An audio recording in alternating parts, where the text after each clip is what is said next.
Nah ini juga nanti kayak begini, Jokowi bakal jatuh sebentar lagi. Kayak begini juga lah, nyalinya mah kecil, Pak Harto lebih jagoan, lebih hebat, lebih kuasa. Jokowi mah kagak ada apa-apanya.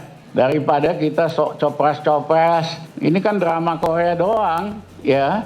Disiapin calonnya siapa, calon 2 orang. Nah calon nomor 3 kagak bisa maju, diatur siapa yang menang. IT-nya pun udah diatur. Terus kita disuruh percaya gitu, drama Korea gini. Mohon maaf dah, kita fokus dorong Jokowi secepatnya untuk selesai, baru kita perbaikin sistemnya.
Faisal, selamat acara ini.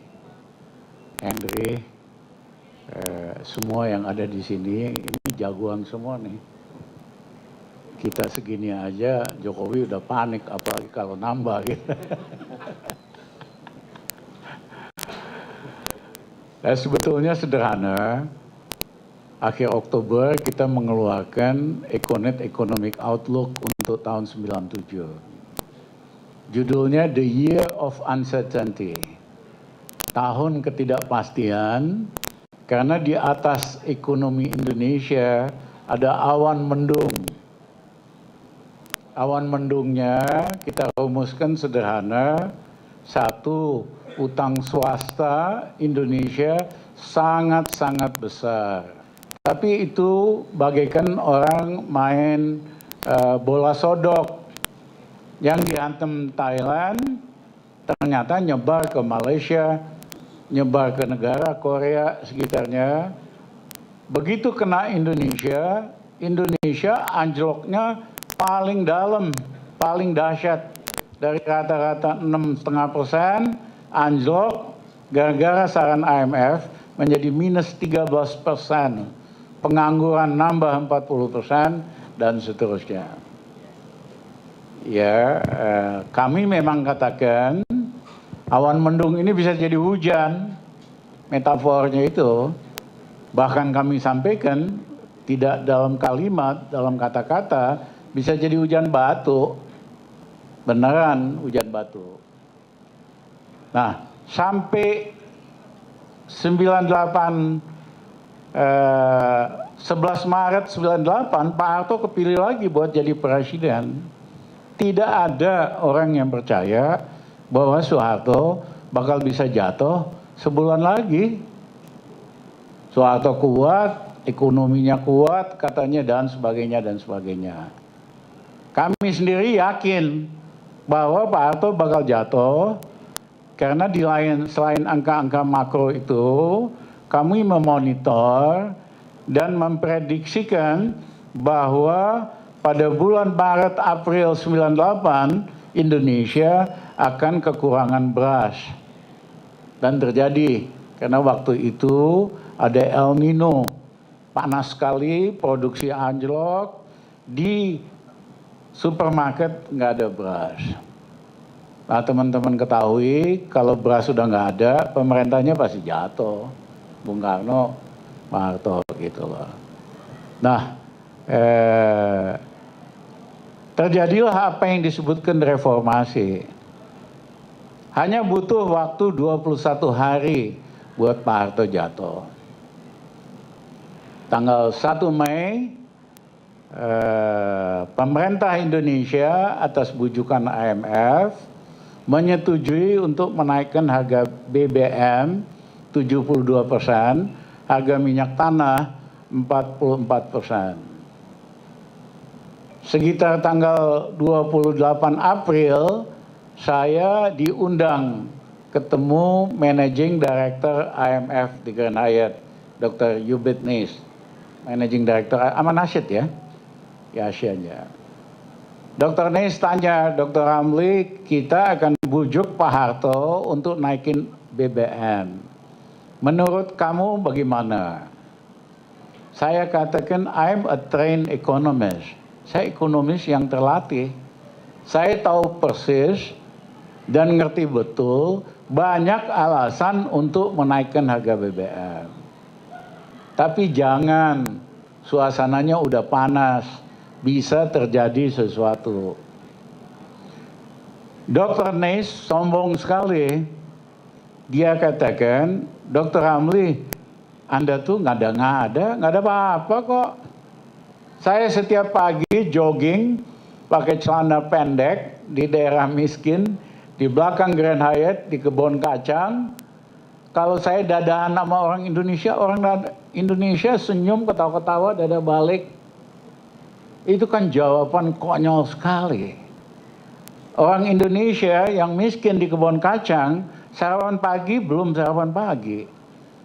Makan siang belum tentu. Tapi ada bule dada-dada sama dia dah. Dadan balik, ketawa-ketawa. Saya marah sekali dengar jawaban yang dablek itu dari orang yang katanya hebat. Managing Director Asia IMF.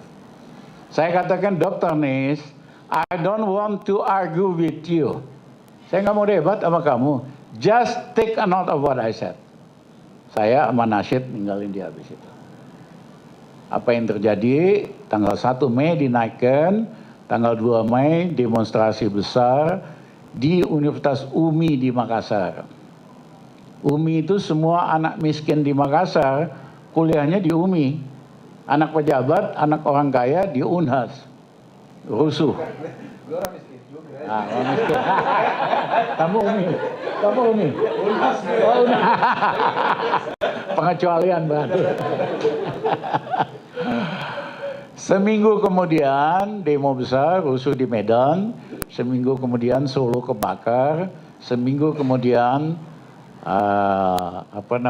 Jakarta kebakar. Saya waktu itu lagi di Cilangkap, saya pada waktu itu penasihat ekonomi Angkatan Bersenjata. Saya ingat mesti naik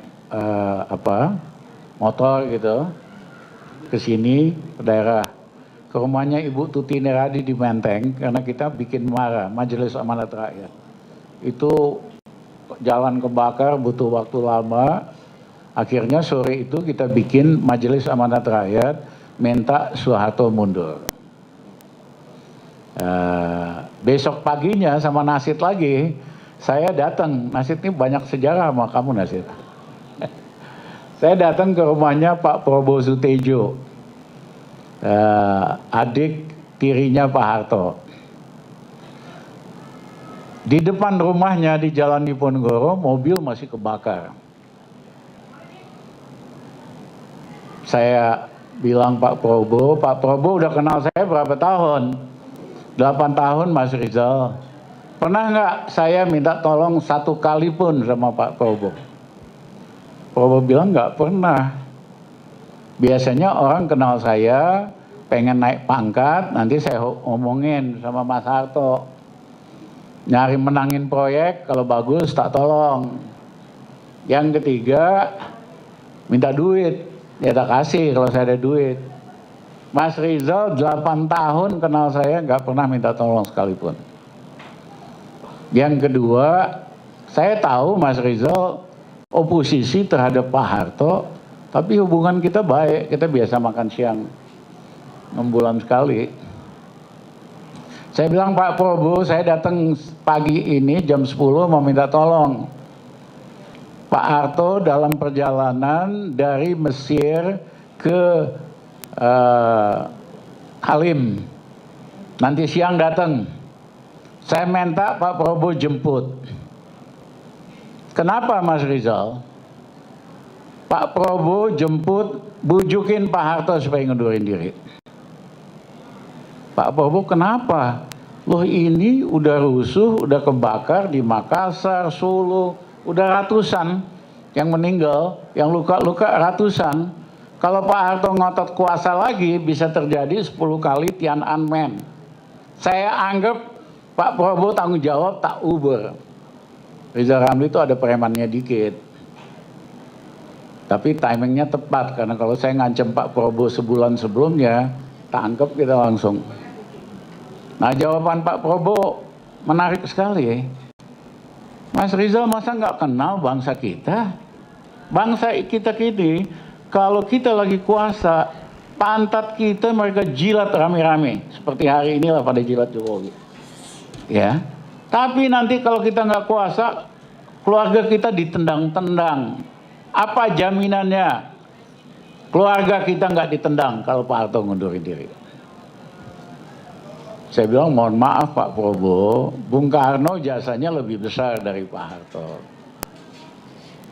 Begitu Bung Karno dijatuhkan, seluruh keluarganya di non persona non gratakan. Nggak boleh ada yang kuliah lagi. Mega diusir dari Unpad, Guntur dari ITB, nggak boleh pada kuliah. Nggak boleh diwawancara, nggak boleh bisnis dan sebagainya. Saya mohon maaf, Pak Harto jasanya nggak segede Bung Karno. Kalau Pak Harto nggak mengundurkan diri, korbannya makin banyak, keluarga Pak Harto akan dihabisin. Akhirnya Pak Prabowo setuju buat jemput Pak Harto di Halim. Nah di Halim begitu Pak Harto datang, dia cuma say hello sama menteri-menteri, hanya mau bicara sama Menhab, Pangap, Pak Wiranto. Tanya sama Soeharto, bagaimana perkembangan situasi? Wiranto laporkan kejadian ini, rusuh di sini, di situ. Pertanyaan kedua Pak Harto, mampu tidak ABRI mengendalikan situasi? Pak Wiranto, Pangap bilang, mohon maaf Pak Presiden, ABRI tidak mampu mengendalikan situasi. Kecuali Pak Presiden perintahkan kita all out. Kita akan babat. Korbannya akan banyak sekali. Tapi kita mampu kendalikan asal ada perintah untuk all out. Pak Harto diam aja, pulang ke Cendana, sorenya malam habis maghrib, baru Prabowo ketemu lagi. Tanya sama Prabowo, Pak Harto, gimana situasi? Ah gampang, nggak usah khawatir. Gimana? Ya kita perintahkan aja ABRI all out, babat. Ya. Karena Soeharto ini jenderal yang berani. Tahun 65, ratusan ribu orang dia tangkap, ratusan ditembak. Waktu ada peristiwa Islam demo di Tanjung Priok, ditembakin aja ratusan orang. Soeharto nggak takut image internasionalnya rusak. Karena dia tahu dia pro Barat. Beda dengan Pol Pot. Pol Pot itu kan komunis. Sampai sekarang selalu diingat bahwa pembunuh paling gede itu adalah Pol Pot. Pak Harto sebetulnya nomor 2 atau nomor 3. Tapi pers Barat nggak pernah naikin namanya. Nah kemudian Prabowo katakan, Mas udah Mas, kalau nanti korbannya meningkat lagi, keluarga kita dihabisin. Pak Harto langsung ngeh loh. Ya karena sehebat-hebat orang, segagah-gagahnya orang, kalau menyangkut keluarganya mikir juga. Akhirnya Pak Harto kumpulin besok tokoh-tokoh di istana. saya mau bikin komite reformasi, waktu transisi 3 bulan untuk memilih pemimpin yang baru. Kumpullah besoknya di istana, Ketua MUI, Gus Dur, lain-lain. Pak Harto bilang, tolong dukung bapak-bapak, saya mau bikin komite reformasi untuk mempersiapkan pemimpin setelah saya. Nah, kami memang menduga yang diundang itu pasti manut semua sama Pak Harto lah. Termasuk bos saya, Gus Dur, pasti juga setuju dah. Yang saya tidak menyangka adalah Profesor Nurhalis Majid, pendiri Universitas Paramadina. Dia berdiri, dia pakai bahasa Jawa kasar sekali. Pak Harto wis warak, wis asarnya Soeharto udah lu tuh udah kenyang udah gitu loh. Pak Harto tersinggung, dia bilang aku ndak patean, aku juga nggak peduli amat kok. Dia tinggal bubar komite reformasi.